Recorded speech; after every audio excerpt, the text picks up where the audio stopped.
Now, the rest of the story. Athletic games as they are now played evolved over a long period of time. Many of the modifications in sports are fairly recent, easy to pinpoint.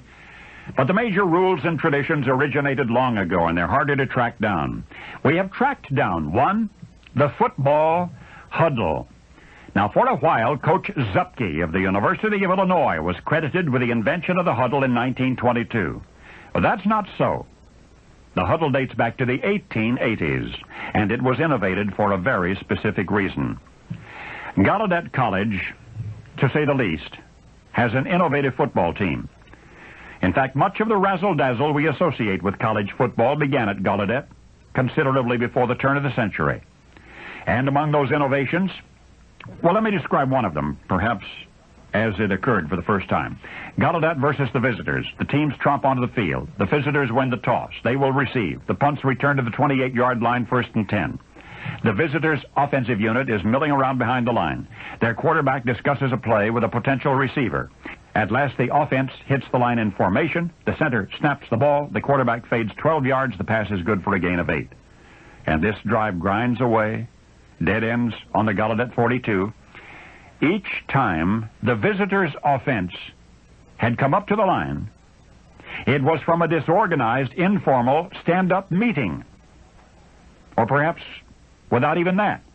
Well, now it's Gallaudet's ball. Now a curious thing happens. Before Gallaudet's offensive goes into the line, they drop back 10 yards or so and form a circle. And they bend low toward an imaginary hub of this human wheel. And for the first time anywhere, we have the football huddle.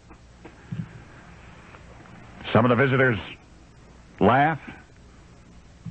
People in the stands elbow each other.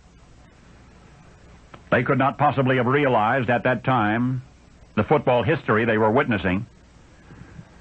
But then, with a sudden, coordinated movement, the circle breaks. The Gallaudet offense hits the line. It's a handoff. Gallaudet walks through a king-size hole in the visitors' defense. Gain of 20, 1st and 10. 1st and 10, 1st and 10, 1st and 10. And each time, prior to offensive formation, Gallaudet forms a huddle. A deliberate, concerted, ominous-looking meeting in a circle behind the line. Well, the fans were impressed. You can bet the losing visitors were impressed. Soon the huddle became the talk of college football. The position for this quiet, close means of communication to discuss plays quickly became the topic of conversation among other football teams, other coaches, other sports fans. The huddle was such a fast, practical way of getting a team together on the field that one college after another adopted it, and today it appears as though the huddle had been born with the game. But you know better. You know that the huddle began at Gallaudet College in the 1880s, and perhaps not in the entire world is there a football team whose offensive unit does not go to the huddle before each play, because nearly 100 years ago, one team had to. I said one team had to. One team had to get close enough to see the hand signals or the diagram in the dust for the next play.